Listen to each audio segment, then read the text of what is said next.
Hey there, beautiful viewers, and welcome back to another episode of PLM Talks. Today, I'm here with Jolie Toomajan, and we are going to be chatting about the upcoming anthology, Aseptic and Faintly Sadistic. Now, Jolie is a writer, editor, academic, and all-around creep. She likes to write horror fiction and essays about video games and gaming cultures.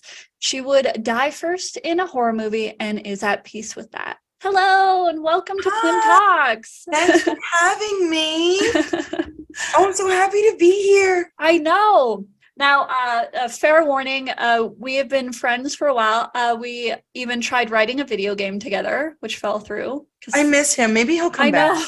Maybe he'll watch. Back. Maybe we should just send this to him. Yeah, send it to him. We put in that chat. We know you had a child, but please. You could have had a video game with us. We're waiting. We're still waiting. He said we had like a Discord chat with him and he said hello like months ago and then nothing after that. No, I know. I was so upset because I was like, "Oh my god, it's back! He's back! He's back!" No. Well, so we're here to talk about the anthology again, Aseptic and Faintly Sadistic. But first, I want to chat a little bit about you. Yeah. So why do you think you would die first in a horror movie? I'm dumb as hell. That's not true. You're one of the smartest people I know. No, I make decisions, and then as I'm making the decision, like the voice in my head is like, "Girl, really? Like, really? Like, all right." So the other day, I'm out in the woods. I like to take the dog, go out into the woods, like hang out, walk around, like get a little exercise, get a little air, get away from people, right? And as I'm walking in the woods, I hear like that staticky, like police voice, like. But I can't quite hear what they're saying. And I think to myself, oh, wow, I wonder why the cops are in the woods. And I just keep walking. I just keep going. It was only after like the third or fourth time that I was like, I can't understand what they're saying. It might be important. Maybe I should leave. And then I was like, fuck it. I've been here this long already, and just finished up what I was doing. And so like, I was like, I've come too far. It doesn't really matter anyway. So yeah, not only am I out, I'm like out first. Like just done of stupid immediately. I actually have a similar story. So maybe I'd be out first as well. This happened to me when I was a kid. In the neighborhood, there was like a forest in everyone's backyard. So like, there was a block of houses and then the forest. So my friends and I would go into the forest, like build forts out of fallen tree branches and stuff. Well, and we lived on the same street. So sometimes we'd go into the forest in her backyard and walk all the way to my backyard. But it was big enough, like sometimes you could get turned around. So one time we were walking there and this guy like stepped out from behind a tree and this is Canada, so this is unusual, had a gun and he was like, "Get off my property." And being kids, like, first being Canadian and not ever seeing a gun, I walked towards him and I was like, "Sorry, what did you say?" Like, no. And like, you would not make it 6 seconds in Missouri. Apparently not. And he was just like, "This is private property, get off," blah, blah, blah, blah. And like, so we finally get freaked and we leave and like I think we went to my friend's parents and they called the cops and the cops like tried to find this guy. Cause obviously like having Canada is much stricter with the gun laws. My sisters never believed me. My family thought I made it up. They still don't believe me to this day.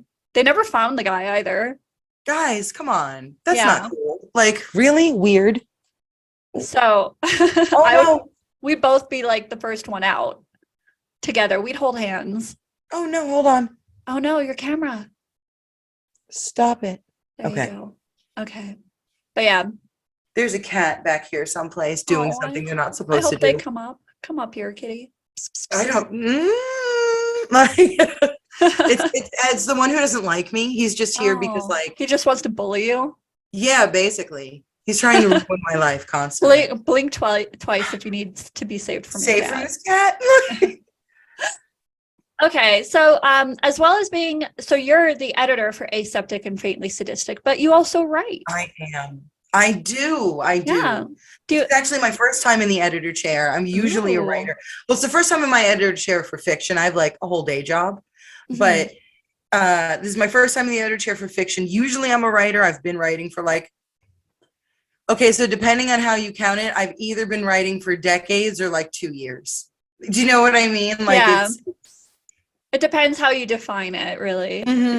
I have a bit of a pet peeve when like a lot of writers will be like, I started writing when I was 6. And I was like, we all started writing when we were 6. Like, you know, when you have to write like moving into your new house in grade 2, everything like that. But I consider myself like my writing career starting like in college, because that's when I started to actually work towards refining my writing. Yeah, that's a pretty good way to think about it. Because I certainly wasn't doing that in high school. Yeah, I was like, oh no, everything that falls out of me is completely beautiful. genius. Yeah, I wrote an X-Men fanfic in high school, so yeah, glad that's never going to see the light of day. No, oh god, I'm thinking about the poetry I wrote just now, and I just want to crawl under the desk and die. Yeah, like, oh, no. I'm pretty sure in high school I named a character after Spike because I was in love with that Buffy character as well. Yeah, Dreamboat. So many vampires. I know. So many sexy teenage vampires. So many sexy teenage. So why don't you tell us what your writing process is like? So I mostly write on my phone. All right. That's weird. I know. I don't like that. With your thumbs, you're like. Actually, I use my thumbs or I dictate a lot. Okay. Oh yeah, because you usually dictate your comments in Discord and it always like censors out the swears. If anybody knows where that setting is in a Pixel 7, I want you to email me. Email me. I would say I would give you my firstborn, but that's like a threat coming from me. So like, I'll be really thankful. I'll like plug your book. Like, whatever you need. Somebody tell me where they put that goddamn setting. Don't you mean God bleep setting? No, it's just G apostrophe. That's it. You guys just have to fill in the rest. Yeah. And it does it for like weird stuff too. Like ass is fine. I think damn is fine, but porn gets censored. Oh yeah. It like does it on the O. It's like, okay, I guess. But no, I write on my phone like a lot. I have a really intense schedule. I have like a really intense day job. I'm writing a dissertation that I have to defend in 7 months that I wasn't supposed to defend for 14 months. And so my life has been turned completely upside down over like the last 6 months.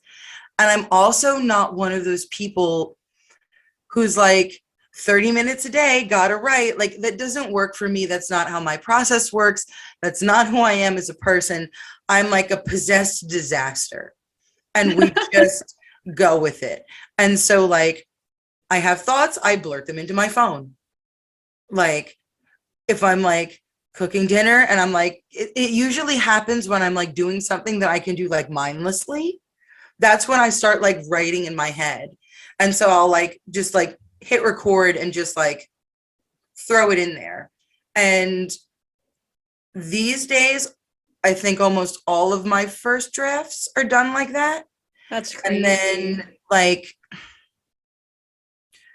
it helps if I have like a scene list to help organize it later, but I don't even care like what order it's in. If I've written something already, if I've written a scene 2 or 3 times, we'll fix it in post.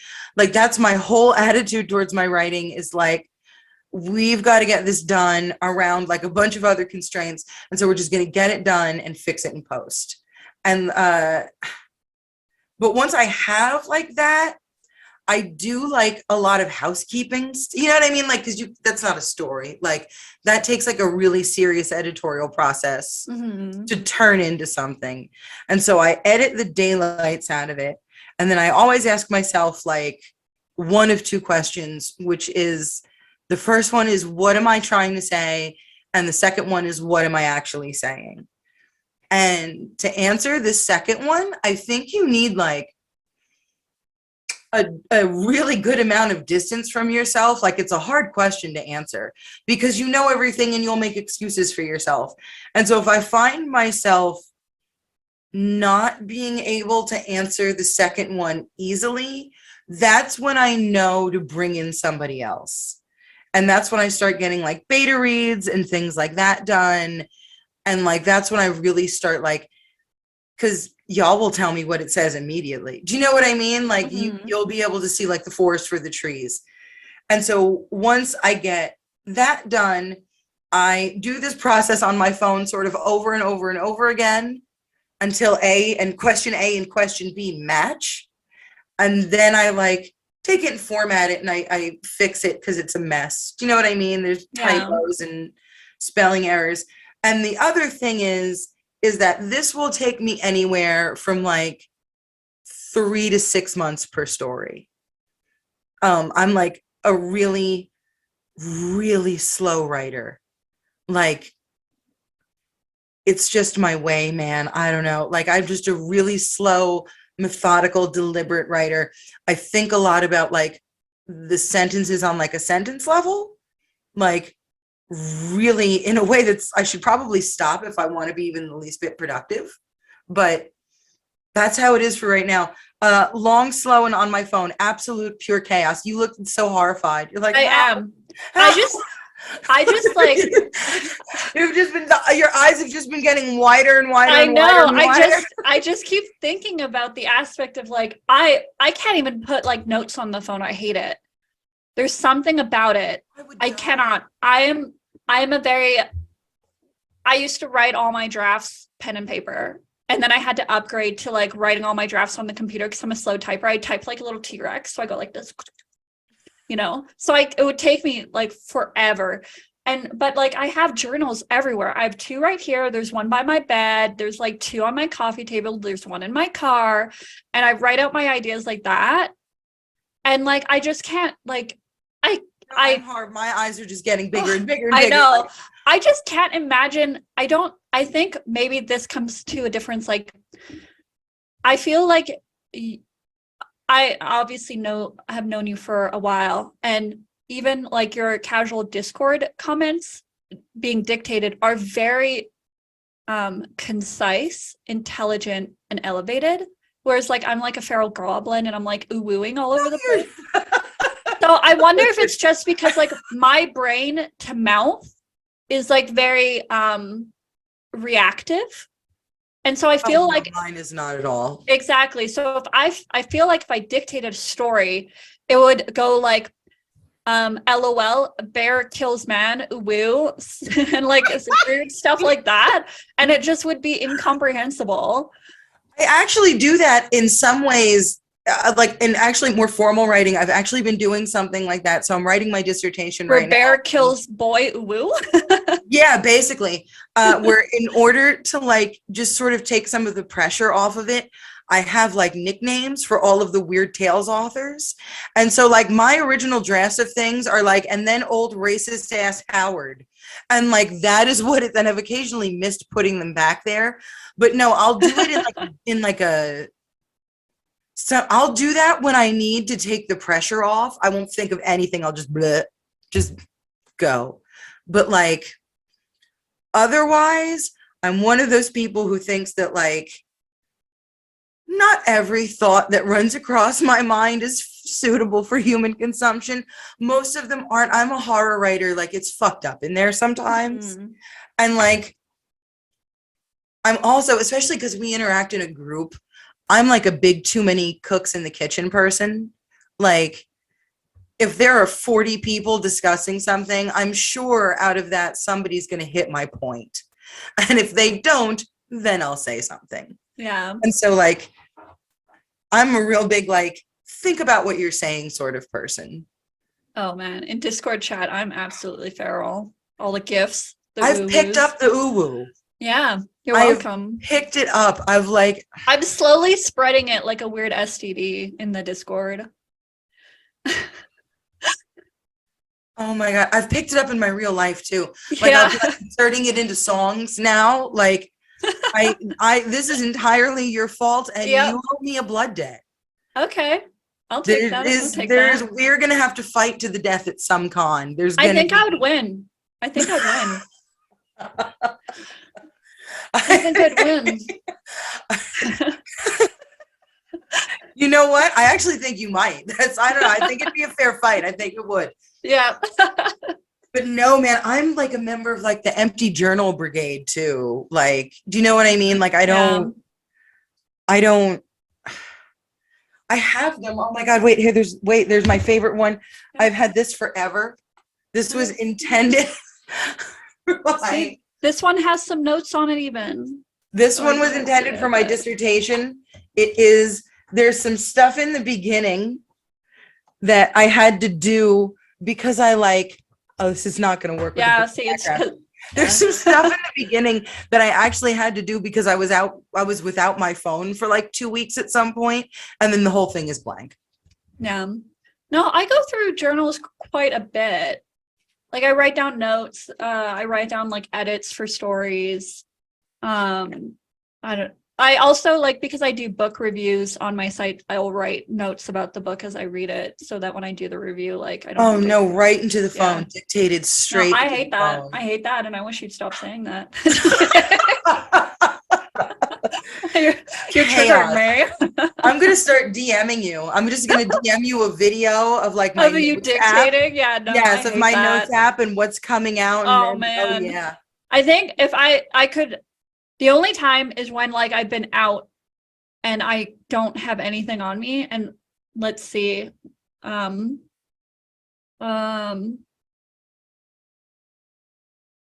okay. I have one note that just says the craft. That's my favorite. The notes in the phone that like don't make the notes that I make in the phone in the middle of the night are absolutely hysterical. Here's one.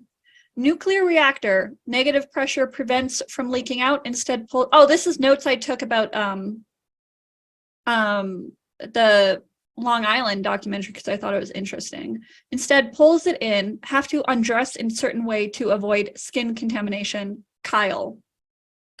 I don't know who Kyle is. Who the fuck is Kyle? I don't know. I don't know, but I wrote down his name. Hang on, now I want to see if I've got anything good in here. Hold on. I've got hundreds of them. I also will sometimes draw things. Let's see. Star gloom. That's one. Just the word star gloom. Star gloom? Yeah, that's it. We should use these as prompts for like a writing exercise. We should just like the weirdest note in your phone that doesn't make any sense, just throw it into the pile. Columigation of flesh.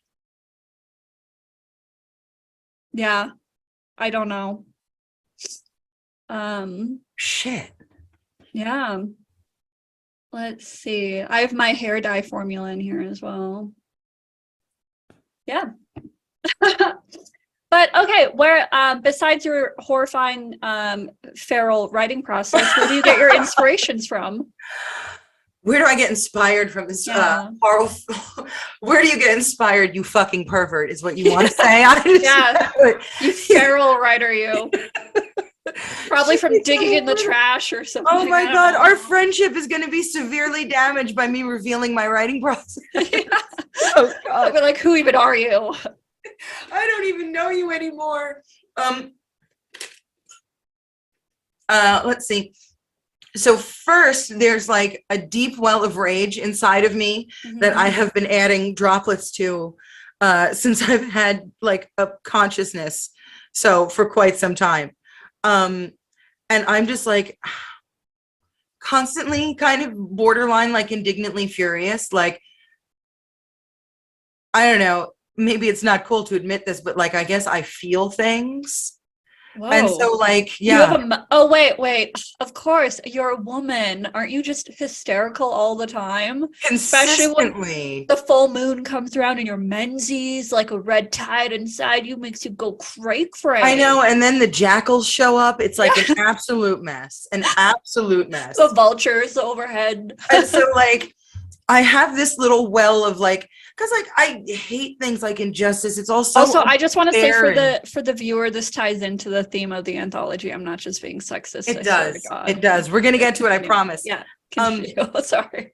And so I'm like, I don't know, like people are such monsters to each other. Like, do you know what I mean? And like, well, it's on a daily basis. One thing that infuriates me is just when people just are unkind. They don't have to be. yes, It would make no effort to just be kind. But like the one yes, thing I see often, and again, this is so low. This is an example that's very low on the rage totem. But when people don't allow people to merge in from a zipper lane, why not? What does it cost I you to know. allow the person to know. zipper in ahead of you? I know. Like, it's just being kind and safe. You just give them a little room. They come in, everyone zippers in, everyone goes in on their day. But like people they just are like, this is my lane. And I'm in my big truck with the metal balls hanging off the back and I gotta go first. That is what it just infuriates me because it costs nothing to be like cool. Yeah, just going ahead. Yeah. Like being cool should be like the default state. Yeah, just be chill. And so like I hate when like, and this is like a broad thing, when people aren't cool to each other. Yeah. And that could be anything from like what you said, like not letting somebody merge or like just being a dick for like no particular reason to like, I don't know, like gross racism. Do you know what I mean? Like, yeah, it's a wide spectrum. There's a big spectrum of uncool for me. And like, it's a lot. Like if you have to like, in order to maintain your sanity, you have to keep up, in my opinion, like a wall between yourself and the world. And whenever I want to write, I just need to drop that wall for about 2.5 seconds. And I'm inundated with like, this is disgusting. Yeah. Like, so I guess like reality, reality, it's a horror show. I just pull something out of that well and I force everybody to look at it. Mm-hmm. And then like from the outside, I'm inspired by writers who I think are fishing from that same well of like, God, really? Like, do you know what I mean? And so like Shirley Jackson, I'm like really into Shirley Jackson because I think she's fishing from that same well of like, reality is grotesque and absurd and horrific. That's what's horrific. And like, I feel like Nadia Bolkin like pulls from that. I'm like a huge fan of Nadia Bolkin. From the pulp women that I know so much, like Margaret St. Clair is the one for me that I like, she is like my biggest influence, I think, because she takes aim at the ways in which the world around us is like really grotesque and like a failure, but without getting super preachy. Mm-hmm. It's one of those, like they do like enough rope to hang yourself writing. And so then when I find another writer like that, I like add them to my little collection of like Furious Sisters.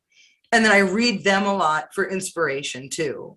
Like, so yeah, other women, other writers, living as a woman under patriarchy, looking at just turn on the news for 3 minutes. And if you don't like, just run screaming out of the, like,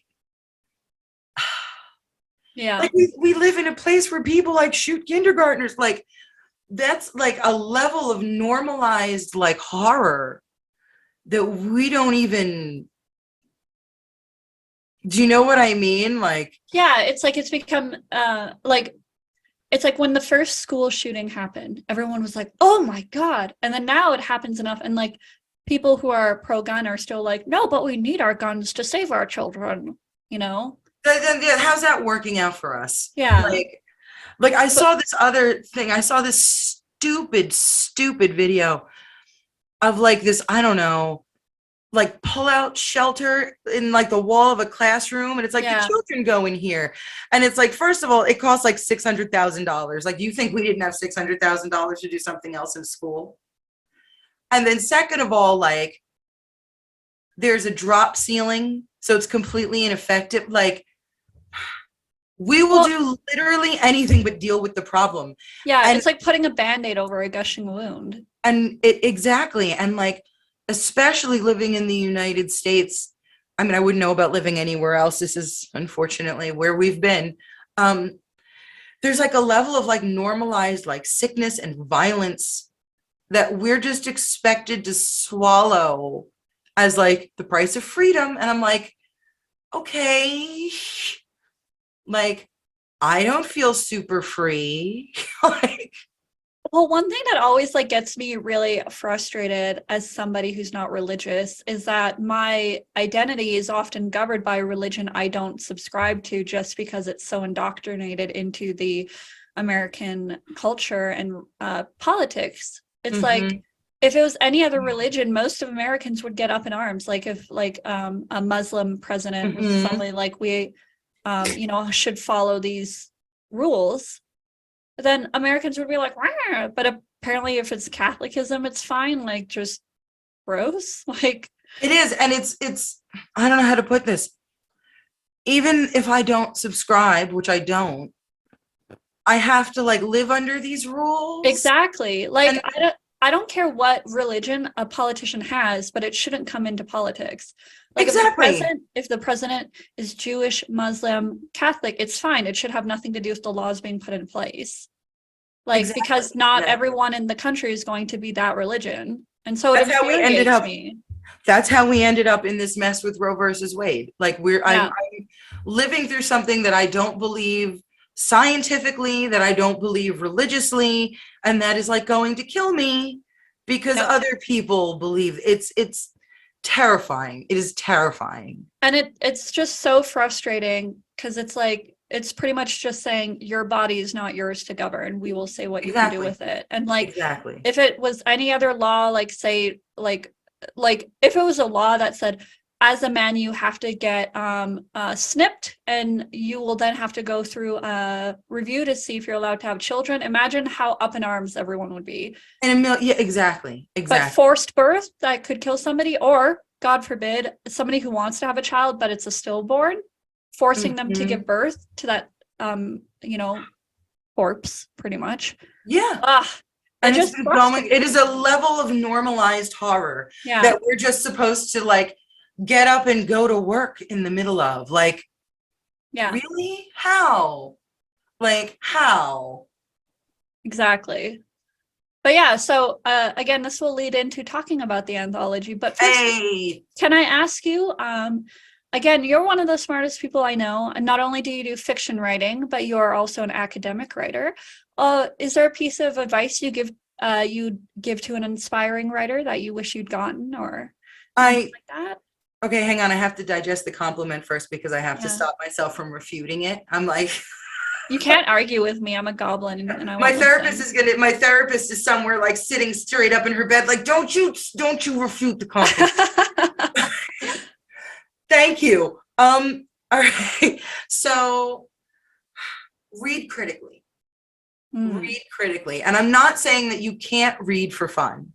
Like 90% of what I read is for funsies, right? But if something really catches you, you should go back to it and read it. Like it holds the secrets of the earth because it does.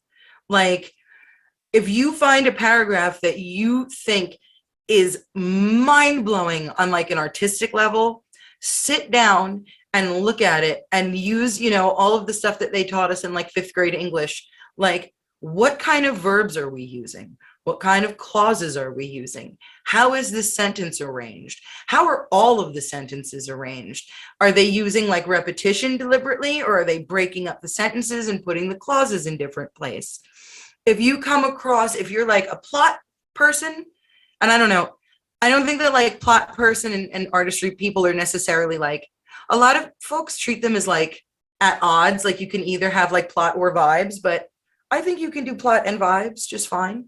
Um, and so if you're a plot person and you find a book that like blows you away with the twist or the ending or the way that it's built, like get in there and like go back and read every syllable that you think advances or mentions that plot and look for how it's built, because like talent is part of it. Like talent means something, but like to me, just talent means like you might have an innate like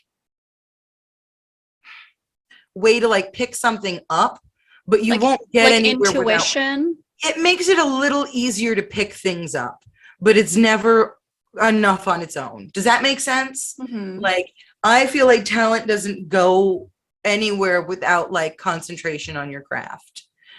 And so like, and the other thing is that like it's not mysticism. Like it isn't like no spirit, like I'm not being possessed, nothing's happening. Like it's just that there's like a formula to it. It's words, it's grammar. And so if you can break down the formula, you can see what you can do with all of those pieces yourself. And so read critically is my best advice. And then my other advice is ignore anything that sounds like hustle culture. Can you explain that? Hustle culture is that like you've got enough time to play video games, but you didn't have time to write your novel, and it's like a discipline problem. Whereas there's people who's like, you can't pour from an empty cup. The things that I write when I'm exhausted are garbage. Point blank, they're garbage. They're just on a page. The thing I always think about, I've never heard of it said as hustle culture, which is why I was like, can you explain that? But yeah, so yeah, like it was like when COVID first happened and people were like, you have all this time because you're stuck at home. How come you haven't taken up knitting or something? Because I'm having a panic attack because there's a plague. Like, but see, the reason why I think like you shouldn't be writing all the time, you should play those video games, you should watch those movies, those TV shows, read those books, because I think in order to write well, you have to consume as much as possible. As much media in your genre that you can possibly get. Yeah. So like, you know, if you like playing video games, it might inspire you, you know? Exactly. Or like that new movie, that new show, like seeing how things are being done in different ways, in modern ways, or even old ways. If you're watching old shows, like it can still really help develop your craft going forward. Yeah. Immerse yourself in your genre is Drown in it. Yeah, it really is. And like, you don't even have to think about it. It doesn't all have to be critical. Like osmosis totally happens. It's great. It's wonderful. Yeah. Okay, so then let's talk about Aseptic and Faintly Sadistic, your anthology. Baby. This is coming out from CHM. It's coming May 21st of this year. There are pre-orders are available right now. So when throw the link in the little chatty box. Yeah. So when this comes out, it should still be live. But if you pre-order the special bundle, you actually get print and digital copies of the anthology, a t-shirt, and a coffee mug with the amazing cover art on it as well.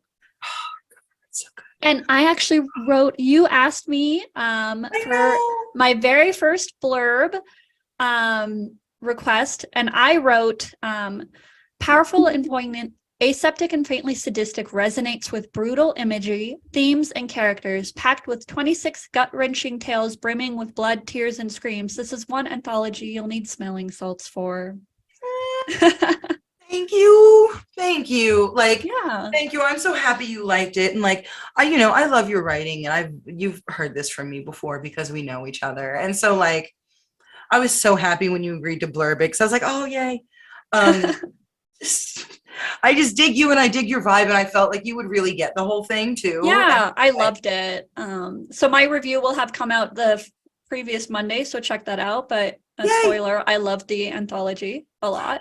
I think it's my favorite anthology I've read in like the past year or so. Like it just was like cherry on top. Like I don't think there was a single tale I disliked, honestly. Oh, thank you. But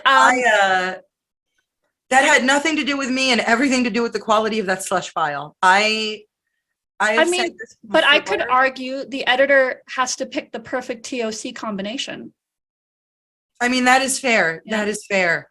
But man, that slush pile was out of this world good. I was astounded by the slush pile for that. I've said this before because it's so incredibly true. Like, I was literally worried, like, oh my God, what if I don't find like 20 stories that I like? Like, oh my God, like, what if nobody sends me?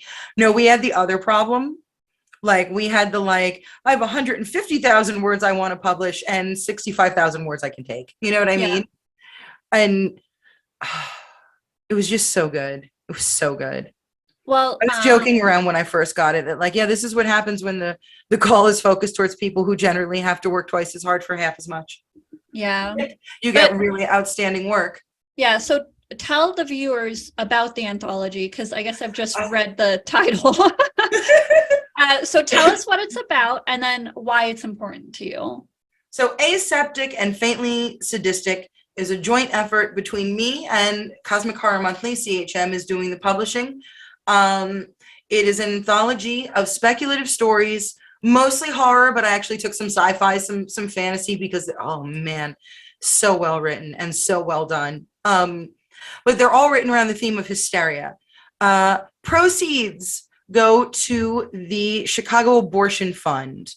I edited and curated, and the CHM gentleman, Carson Winter, our Carson, Our and beautiful feral our Carson. feral Carson, and Charles are taking care of all of the business end that I don't have to do, like contracts and all of that.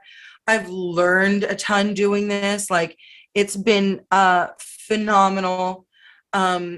This anthology is my baby. I've given it a ton of time and a ton of attention, and the writers are just incredible. Because I talked about this, I live in the middle of nowhere, and when Roe v. Wade fell, like, I just felt very hopeless.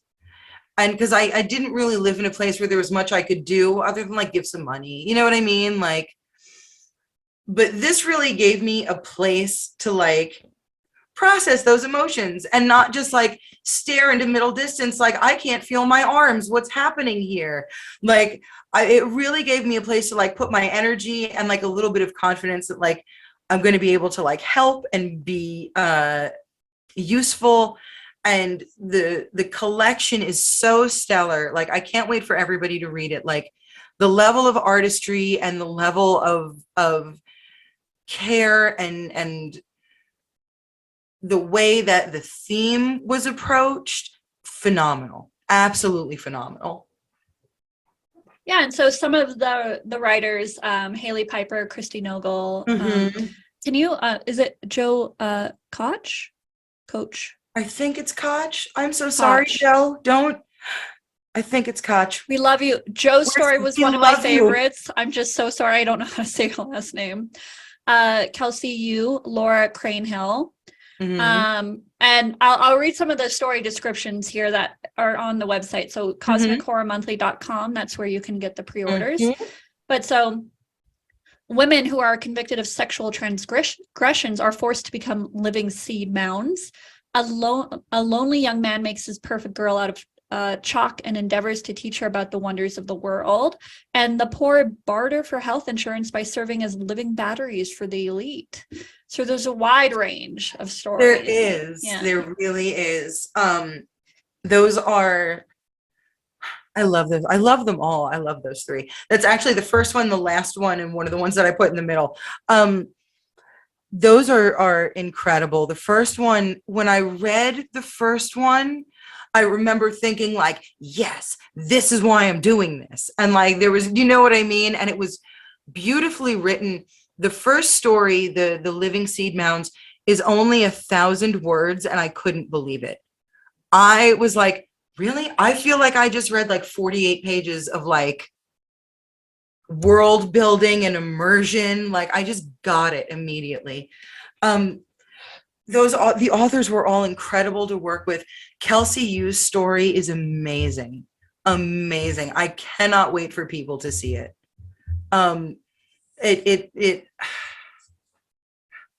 It's difficult to talk about them without giving away spoilers. Yeah. Like, you know what I mean? I'm like, oh man, how do I do this? And we have a spoiler heavy genre. Kelsey Yu's story is about a certain kind of objectification. And it was written so smart and so beautifully. and so gut-wrenching, because I've had those moments where I wasn't listening to that little red flag going off over and over again. And like, I both love and hate the ending of that. Like, do you know what I mean? Like the ending of it, it's pure horror. That's pure horror. It's incredible. But I think one key thing to say is I think a lot of these stories are going to make people very uncomfortable. And I think that's a good thing, because a lot of these stories deal with actual issues that people have to experience, which is why this anthology, I think, really like captured my love, I guess, because I felt like every story was like a really effective scalpel cut into the issue without being preachy. None of them were preachy. Which I know, like, I feel like a lot of, there are some readers who are just like, I want horror for horror's sake. I don't want one with a message or whatever, you know? But like, I feel like this is an anthology that people need to read in or out of the horror genre. Because I mean, the whole, well, I'm not gonna, I'm not gonna like beat the dead horse here. Yeah. But so what are you hoping to accomplish with this anthology? Obviously, like the proceeds will be going to the Chicago Abortion Fund. Proceeds to Chicago Abortion Fund. Yeah. So in a couple contexts, I guess, in the smallest context, I wanted to like give voice to a series of screams. Like I wanted stories that gave voice to that feeling of like disgust and anger and frustration that comes along with being told that you're hysterical. Mm-hmm. When you're not being hysterical at all. Like no one's like a more false charge has never been. Like it's a really loaded term. It's a really loaded term, especially with women and sexual and gender minorities. And so I wanted to first put something out in the world that challenged the way that that term had been applied over and over and over again. In a larger context, I wanted to put some money in people's pockets for reproductive emergencies and for anything that was going to happen to them, because I mean, this is not theoretical. Like reproductive healthcare, like people are hurting, like clinics are closing, like people are genuinely suffering because this happened. And so I wanted to do that with both the call by getting some money into pockets in the speculative fiction and in the horror community, which is my own community, which was immediately affected. And then with the proceeds going to the Chicago Abortion Fund, because pound for pound, the larger umbrella organizations, I love them. They're doing wonderful, wonderful work. But when it comes down to who is fixing this immediate emergency that we're having, like who is point blank, like helping women get access to reproductive health care, it's abortion funds. This one in particular is incredible. It's been operating for a long time. It provides a grant of, I believe, $100 to $300 to 100% of the people who contact them. And they help them with some other stuff too, with some logistical stuff, I believe. And Chicago right now, abortion access is protected. And it actually, during their last election, I think got even more codified, like they're cool there. And it's in the sea of states, including directly bordering where I live, where it is not available. And so that is where I felt like the money was going to do the most good. And so, yeah, the first thing I wanted to do is I really wanted to challenge that, like, you're being hysterical. Because when we said that this was going to happen and everybody said, no, it isn't, like, do you know what I mean? Like, that's been going on. If you've been involved in or needed this kind of reproductive health care for years and years and years, like, I feel like people have really been banging the drum about, like, we are in trouble, we are in trouble, we are in trouble. And everybody told us that we were being hysterical, and now we're in trouble. Surprise. And so like that frustration I wanted to give voice to like a lot. And then I wanted to just fix a problem. And money fixes problems. Yeah, unfortunately, but true in a capitalist Mhm. society. And I like for any viewers who don't know, so the reason why hysterical is such a sexist term is it was coined specifically to be used against women when they were being emotional, overly emotional. And it comes from like the Greek root word, like wandering womb or something, like your womb was just going off and like starting fires. But so it was used to kind of shame women if they weren't conforming to what the male dominated society felt like quiet, tame woman. Oh no, she's crying. She must be hysterical. Give her a lobotomy, stick her on a washing machine or something. And what's interesting is that it was used to silence women who were specifically mostly speaking out about injustices getting done to them. Like I remember rereading, because I had to for my degree, Freud's Dora a couple years ago. And Dora is like the most famous, that's Freud's most famous hysteric, like this little hysterical screaming girl. And when you read it, what's happening to her is that her father is, if I'm recalling this correctly, is having an affair with another woman and is offering Dora, who is like a 14-year-old child, to this woman's husband in order to keep the affair going. And Dora didn't want to be raped, so they sent her to Freud. Like, yeah, it was used specifically to silence like patriarchy, just injustice being done against them because they were women.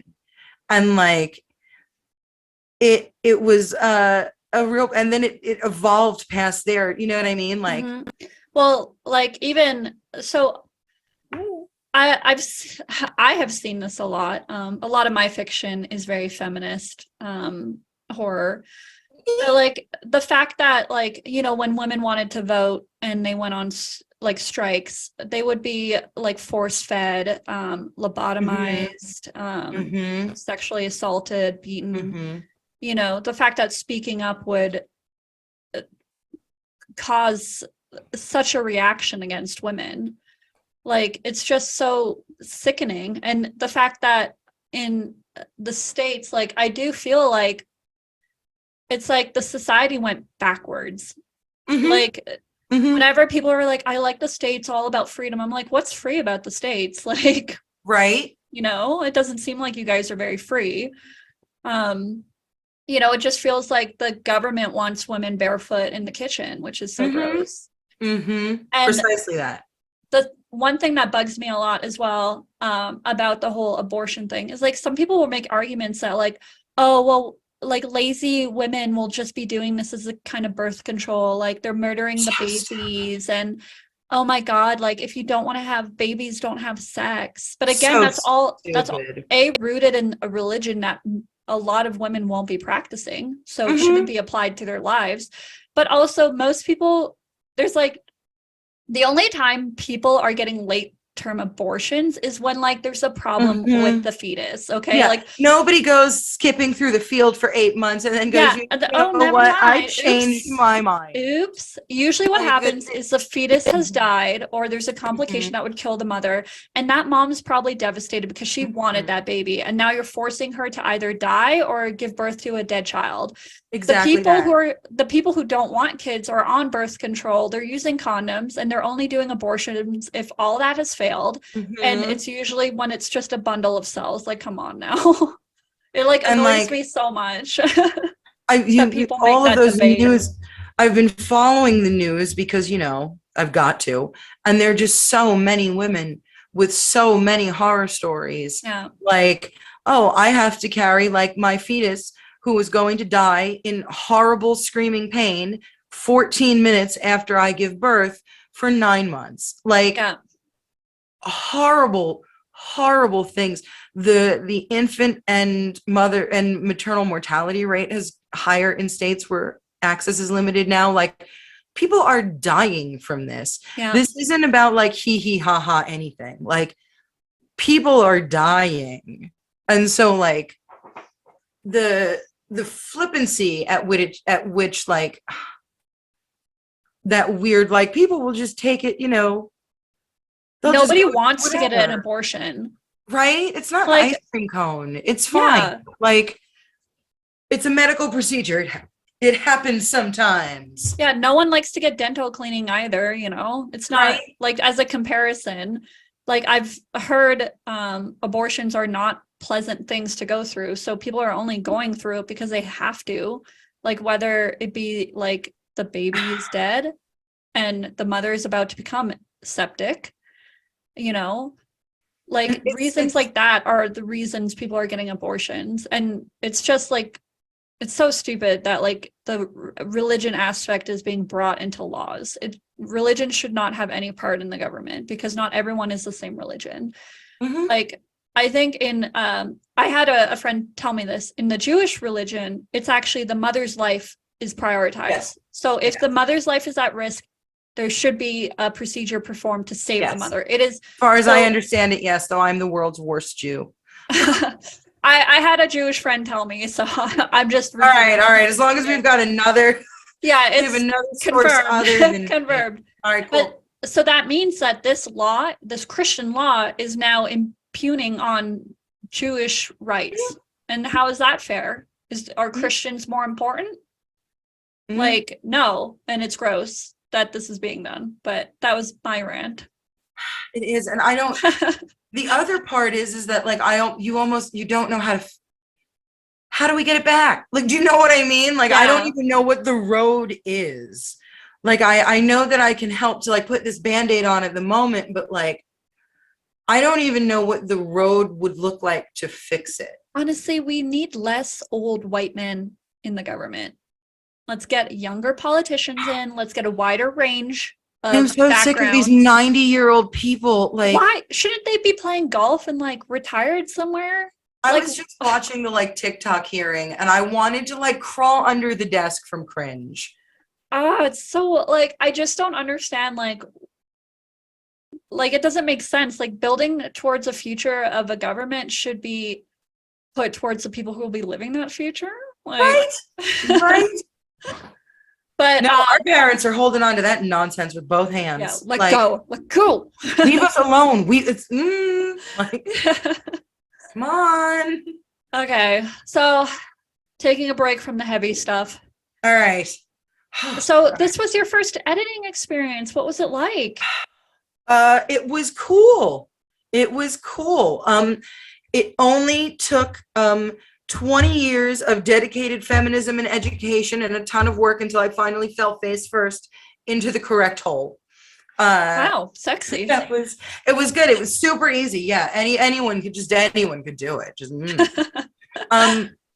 no, I was invited to be editor, so that part was easy. But getting myself to the part where I could do this work like took quite a long time. And so I had a meeting first with CHM once I got invited and I decided that I was going to invent the time to manage this somehow. I had a meeting with CHM. We sat down, we like broke down all of the moving parts, who would be responsible for each. I wrote the call, I ran the submission inbox, I deal with all of the authors, I did all of the editing. I had some of the best slush readers I've ever worked with working on this project. I'm not telling you who they are because you can't have them. They're mine. No, it's fine. But we appreciate you, slush readers. Good job. No. We love you guys. I don't want to put anybody out there if they don't want to be out there either. I think the hateful email has been limited to me. I don't think the authors have gotten anything, but I don't want to like, do you know what I mean? Put anybody out into the limelight. I volunteered for that. But they made a slush pile of like 300 some odd stories disappear in like 5 days. I would like log in at night. I slushed with them because I actually love slush reading. I'm like a complete mutant. Slush reading is one of my favorite things. You do that on your phone too? Yes. And I leave the Google Doc. I also beta read all your stuff on my phone. This explains so much. I do. It probably explains some of the weird typos. And so like I love to slush read, but they did so much work getting through that original stack. I wanted to see how the sausage was made. So I gave like a cursory glance at like some of the no's. I went through them to see what was up. And those I all agreed with, you know. And then I had like the really like terrible time of making several awful, wonderful decisions. Like it's really, I wasn't expecting it to be like that emotional, but I don't know. I'm kind of like a woo-woo person, and I'm kind of like a cheerleader. I like to cheerlead, and like go you is like my favorite emotion to have.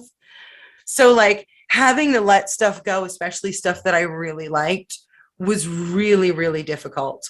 There are still stories that got away that I like think about. Do you know what I mean? Like Yeah. I've seen a couple of them in print since. But then I sat down and I accepted them, and then I had to figure out how to edit fiction in this particular way. Because when I edit my fiction, I just do whatever. I build it into whatever I want. And the editing I'd done otherwise had been less on the creative side and more on like and things that would value logic and organization necessarily more than I like in my speculative fiction. And so I sat down, I gave each story some thought about like, what do I think this does? Do I think this matches what the author thinks it does? I think I gave edits. There were a couple people who just had line edits because like they wrote things that I couldn't write on my best day on this earth. Like, you know, it was humbling. There are some things in there that I was like, damn, I feel bad about myself. Like, shit, this is who I've got to get. This is who's my competition. Oh my God. Jesus. But I asked myself the question, do I think I can do anything to make this story more of itself and not necessarily more of what I'd like to see? And so I tried to approach it from that end. And I felt like if the thing that I was looking at, even if it was minor, would make the story more itself, I would mark it. But I also floated everything past my authors. They had full control. This is your story. Like, you know what the story is supposed to look like, and I'm guessing. And your job is to just tell me if my guess is right or not, you know? Mm-hmm. And then I did 3 months of administrative work. Then I learned, I did not understand until I edited why people were such sticklers for format and why there was like this reputation at some places where it's like, if you use tabs, they'll just delete you without reading it. And on like hour 70 of formatting this manuscript, I finally understood. I was like, oh, because I'm going to run screaming into the street. Would you say it was making you hysterical? I felt quite hysterical. Thank you. I finally understood, but I don't know how to put this. I didn't care because these are all my babies and I was so happy to do that. But when you do this like every month, I could see how that gets old real fast. Yeah. Real fast. And I think a lot of people misjudge the level of like administrative work that there is to do.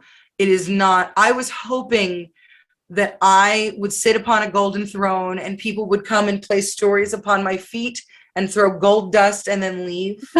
And that didn't happen. I was really upset. I'd like to correct this next time. But like, do you know what I mean? Like it was a wonderful, wonderful experience, but there is so much more administrative and technical work that you have to be ready for. Just putting them in order took me like a week and a half. I was just like, like, what do I even do? Like, how do I even do this? Well, now we're going back into the heavy. Like that was like the gentle break. That was my break back into the heaviness. All right. Yeah. Although I do want to say it's funny, I sent you these comics. Remember when I drew like a series of the little universe with this little bandana on a stick? Yeah, I drew a bunch of Wandering Womb comics just on the back of scrap paper, and I kept sending it to Jolie. Oh my God, I love them. They're just angry. I had like somebody having to herd them and like tuck them in and put them in strollers, and one of them would have a knife at one point and they were all bleeding all over the place. Next Christmas, I want like the full PLM treatment. Yeah.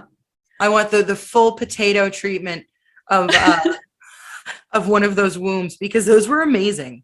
Like those are so funny. I like printed them out and I had them up for a little bit. They were The angriest cracking me up. wandering wombs.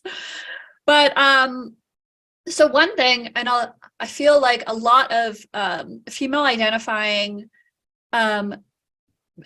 colleagues in the horror industry would agree with this, or non-binary. I always hesitate on the best inclusive language. I know, me too. I'm not entirely sure. Like, yeah, so beautiful viewers, I'm sorry, I am trying my best, but like femme identifying, non-binary identifying, all of that.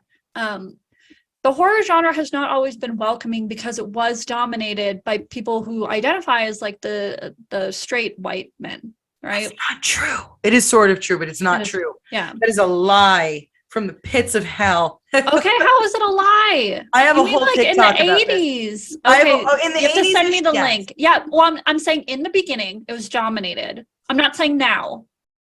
Now, in the 80s-ish, but there were a lot of them. That is, that is one of those things that is a product of patriarchy. No. See, look, it's already hurting me. I know. You give me a link to your TikTok so I can put it in the description. I will. I'll drop it out there. But okay, no.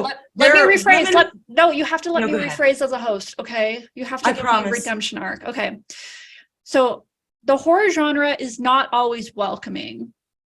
Right. It was in the beginning, it was really hard to break in if you didn't fit a certain mold. Yes. And a lot of the vaulted horror writers that people like name off the top of their heads, they're mainly white males. Yes. Okay. So, but now more people who aren't in that little cookie cutter mold are breaking in.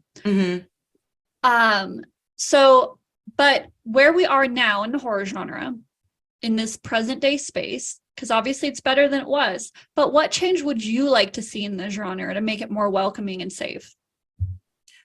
Could you stop asking us for our home addresses?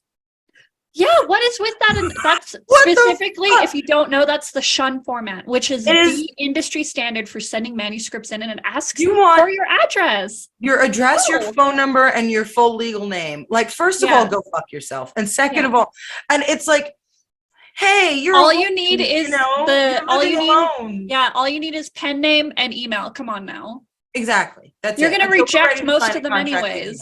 Yeah. And like, especially like, oh, hey, you're a woman, you're living alone and you wrote a story. Give your home address to anybody who might have $25 for you. Does not, and like, that's not even just for women, like anyone. Honestly, publishers, if you reject somebody's manuscript because it doesn't have their address, you should reevaluate your life. You have no idea. Like, even like, I don't even live alone. You're not coming to my house and stressing out my dog when we've both got to kill you. No, ma'am. Yeah, like, come on now. Like, the format is great and he did all that good work and it had a purpose clearly when the world wasn't like mostly electronic. Yeah, when you had to like mail. Like, the modern format now. Like, do you know what I mean? Which is just like, I don't know, your email, your pronouns, and like your word count. Like that's what we generally need to know. Yeah. The only time you need legal name and address is if it's time to send payment or sign the contract for legal purposes. Yes. You don't need everyone's address. And it's one of those things where it's like, you really don't understand why, like, and especially if you write like I do, or like you do, like feminist fiction, like if you've been a woman in online for longer than 6 minutes, you will realize that eventually you are going to piss somebody off real bad. Yeah. Like, and like you said, you did actually receive hate for this anthology. A little bit. Like, how ridiculous is that? Again, this makes me mad. Like, it's not real hate. It was I'm going to hell hate, which I guess is real hate, but like, I mean, who isn't nowadays? I know, right? Like, I guess we're all going to be real toasty together. It'll be fun. Yeah, snuggle bugs. Oh, the other thing though that I want from publishers is longer call and submission times. Longer call and submission times. This isn't just about women, but I mean, this is just good for anybody who has to wear a ton of hats. Like, I love it. If you're a publisher and you announce the theme like 3 months before subs open, and subs are open for like 6 weeks, like, I will throw roses at your feet. You are my heroes, right? like this can be true of basically anybody, right? But women in particular are expected to wear a lot of hats and do a lion's share of a lot of kinds of labor. And so if you announce a call like open next week, close next week after, like chances are, like if I don't have a trunk story because I wear a lot of hats, I don't have something for you. Do you know what I mean? Yeah. And so like it would make that more, it would also make it more accessible to all parents. Do you know what I mean? Like anyone who has any kind of anxiety or depression, that might take them a anybody little who goes longer. through like who goes through some time when they need like 2 weeks to themselves. Like I think that longer call times, basically they benefit everyone.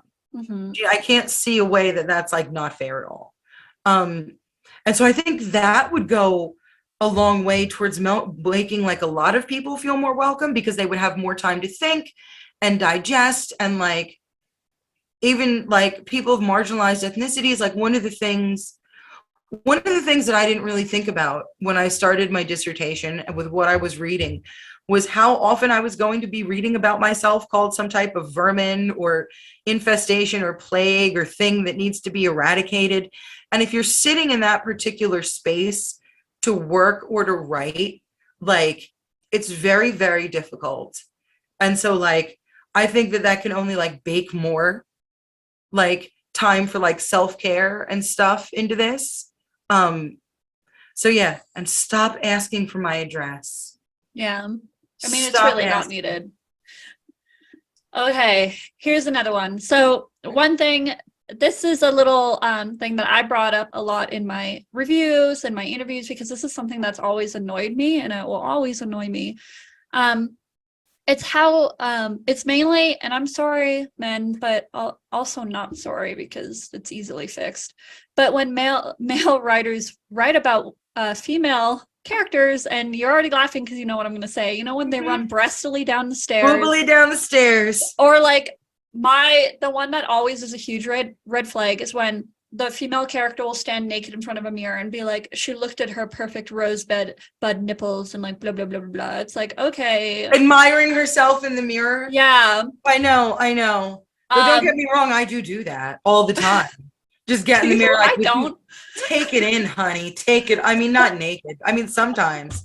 I mean, I'll get dressed up and I'll be like, yeah, this outfit looks good, but like, I don't know. I just feel like you never see you don't see, I'm not going to do absolutes. You don't see most female or non-binary writers describing their characters in that way. No, we don't. I think but romance I think that we genres should be doing are it as different. people. Yeah. I think as people, we should be getting in front of the mirror and just, take it in, honey. Like, as people, self-love, yes. Characters, self-love. no.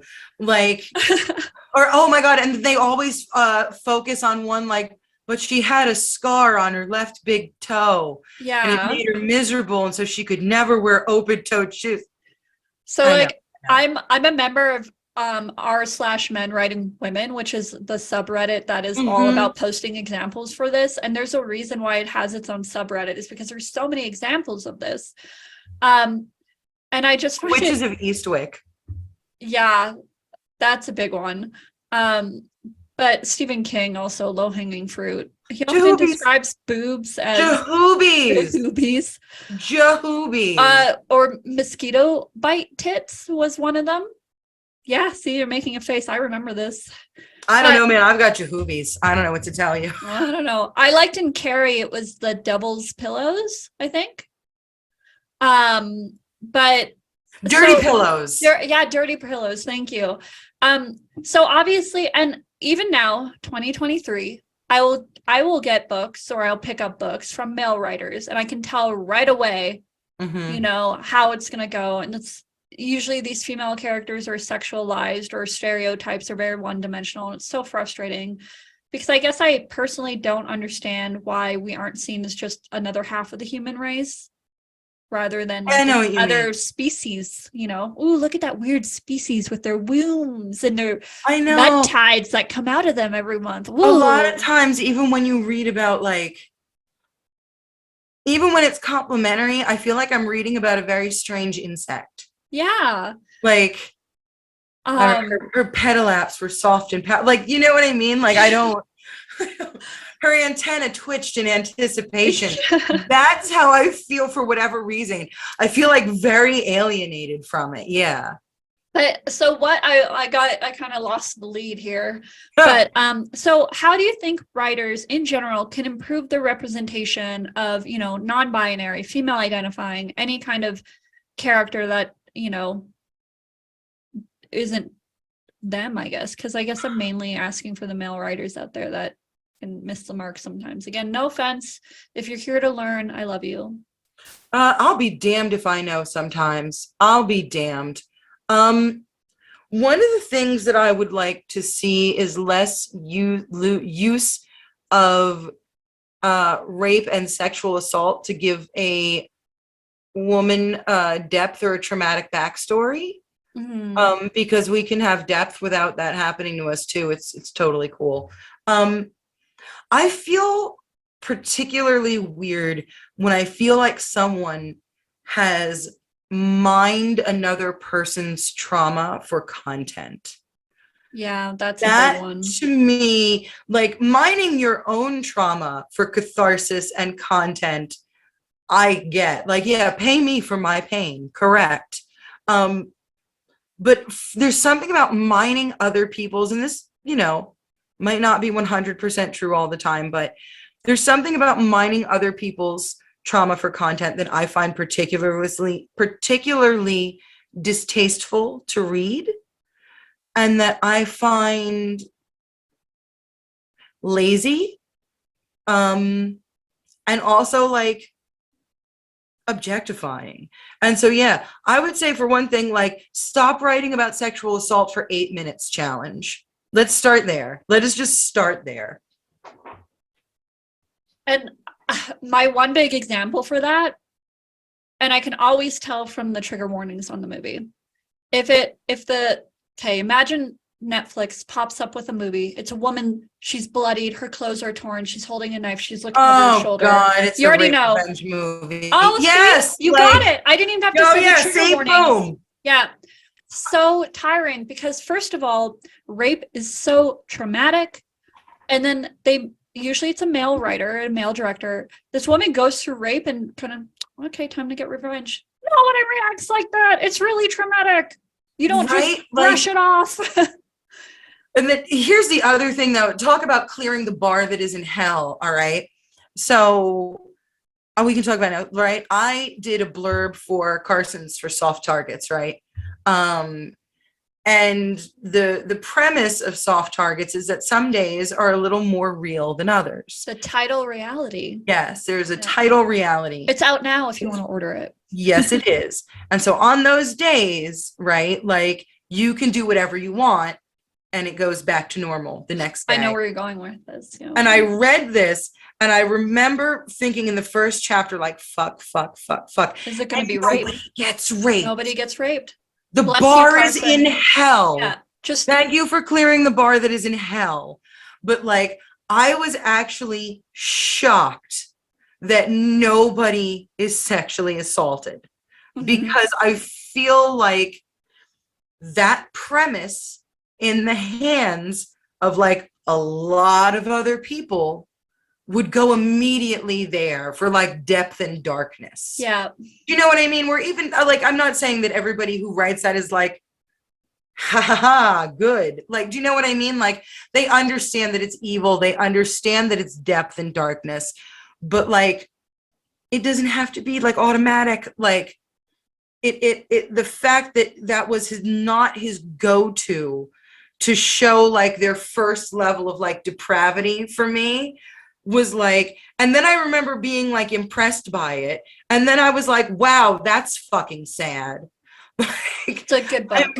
I'm super fucking sad that I'm so impressed that he cleared the bar that is in hell. Like, but I mean, it's not even about like that. It's about how trained we are as someone who reads a lot and consumes a lot of horror media and a lot of genre media, how trained I am to just expect that this is where this is going. Yeah, I hate that too. And so like, good job at least breaking that one. Like, yeah. So yeah, that is my thing. Don't mind somebody else's trauma for depth, man.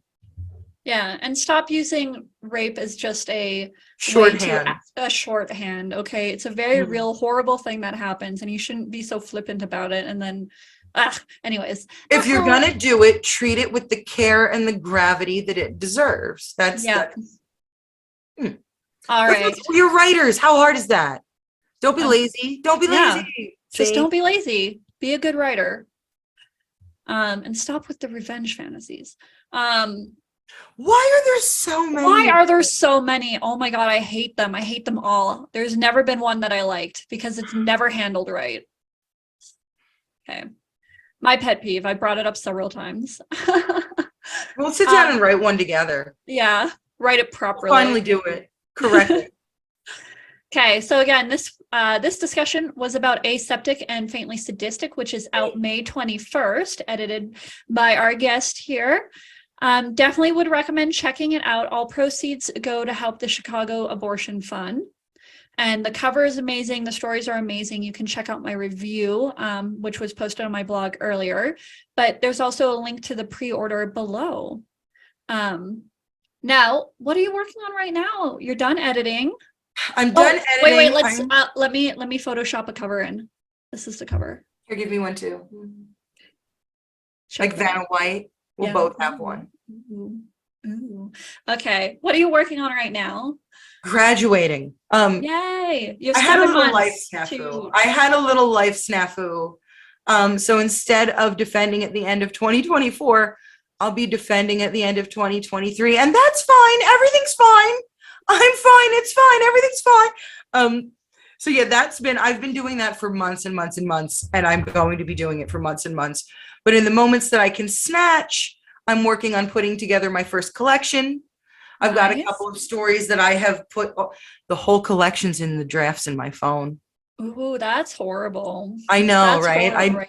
It's all in the drafts in my phone. That's messed up. I'm going to start sending you I'm going to send you screenshots at the end of the drafts in my phone.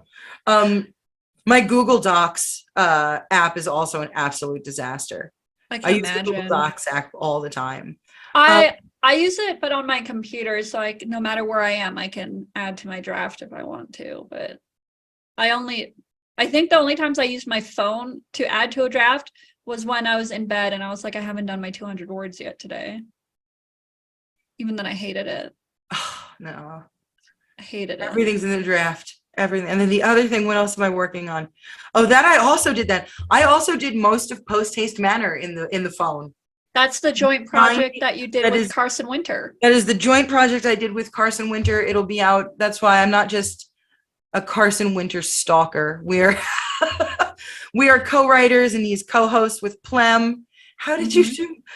I'm not going to do it. I'm not going to do it. I'm not going to do it. No. How did you meet?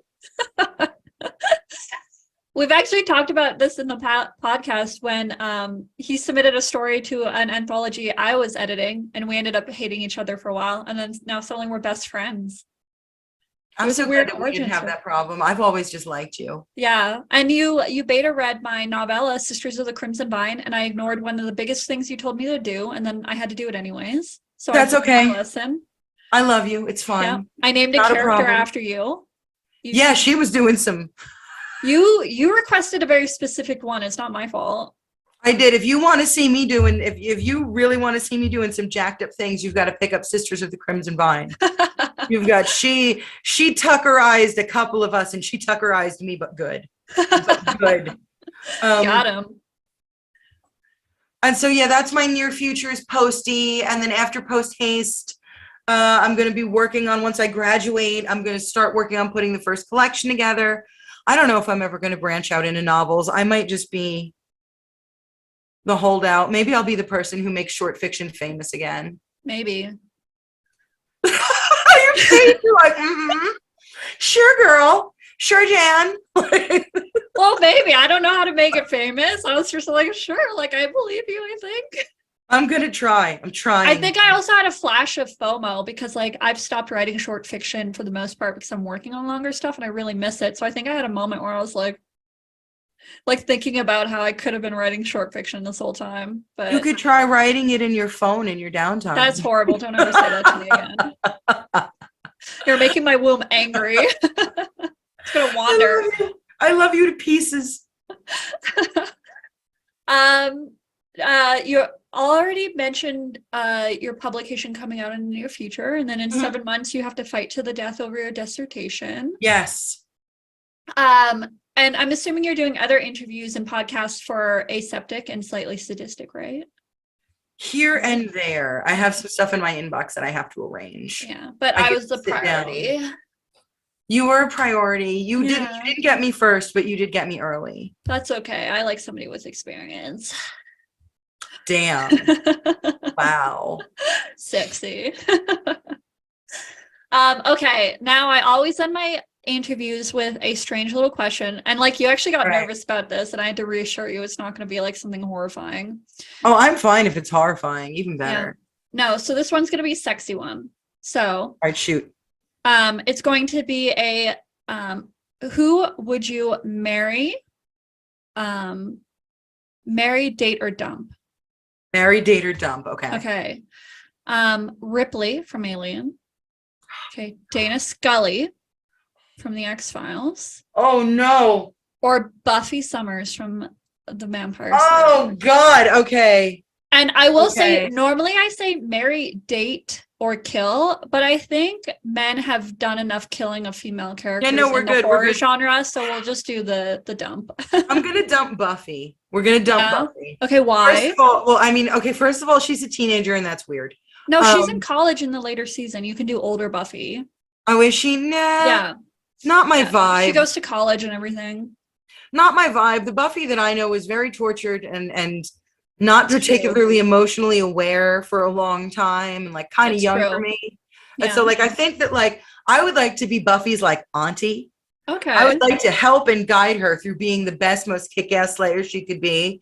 But I totally can't date you, kid. You got some growing to do. Yeah, that's true. And now it's Ripley and Scully. Yeah. Between marry and date. Okay. Yeah. Oh God. It's a tough one. I wasn't gonna go easy. Right. You found my kryptonite. Like, like the two hottest women on earth. Why don't you just figure out? I think I'm gonna date Ripley, and Scully and I are gonna be a career lesbian power couple together. Nice. I think that's what we're doing. Two academics ready to kick ass. Yeah. Oh yeah. I think between the two of us together, we got that. She's also in the series in X-Files. She's usually quite done with Mulder shit.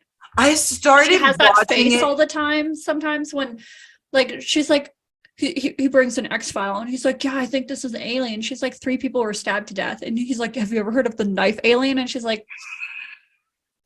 knife alien. The knife alien. Oh no. I have to collect myself. Hold on. Well, you've never heard of the knife alien? So like I started watching them again a couple months ago, and it was comical how often she would enter the room like 2 seconds after definitive proof. Yeah. Like just an alien in a tutu, like I am the Lord of Chaos. Yeah. Like, and then he just flies out the window and she comes in the door like, Mulder? Like yeah. She always misses it. No, I think that she and I would be a way better pair than him. He can go someplace. She and I are going to get some fucking work done is what's going to happen there. Yeah. And plus Gillian Anderson is a babe. Oh my God. Even nowadays, just a babe. I'd probably still have an affair. Yeah. I'd probably still be having an affair with Ripley the whole time though. Maybe Scully would be into it. You never know. Yeah, that's true. We could do a triad. Yeah. Oh my God, please put me in a triad. Okay, well, now everybody knows lots of things about me. Yep. It happens, I guess. In depth. I had the biggest crush on Scully growing up, though. Like, my lord. You know what mine was? Who? Xena and Callisto, not Gabrielle. It was Xena. I need that chaotic, chaotic bisexual. Xena is a queen. Sorry, what was her name again? The sidekick. Gabrielle. She's just too goody-goody. Yeah, they were really cute together. They were, but I need that like I need that chaos by Yeah. energy. Like I need that chaos there. And like I remember seeing the two of them together and thinking like, I don't know what I don't know whether I want to fuck you or be you. I don't know what's happening. Right? That's was how you like know you have a girl 14, crush. You right? A, want to be them, and two, maybe want to date them. You're like, I was like 14 and I'm like, I don't know what this feeling is. I want to fuck you and be you. Like, I don't know what's happening. oh, well, yeah. So now we know a lot about Jolie. Hi. Yeah, and again, thank you for coming on Plim Talks. A link to the pre-order for Aseptic and Slightly Sadistic is in the notes. Send me that TikTok. I'll link to that as well. I will. Yeah, and so we can learn more about hysteria and the horror industry and everything like that. And yeah, spooky viewers, be safe out there, and honestly, just be kind. Be good, be cool to each other, Just man. be cool, man. Just be cool. Don't be uncool, be cool. Just be cool. It's that easy. Okay, well, talk to you later. Bye. Bye. Done.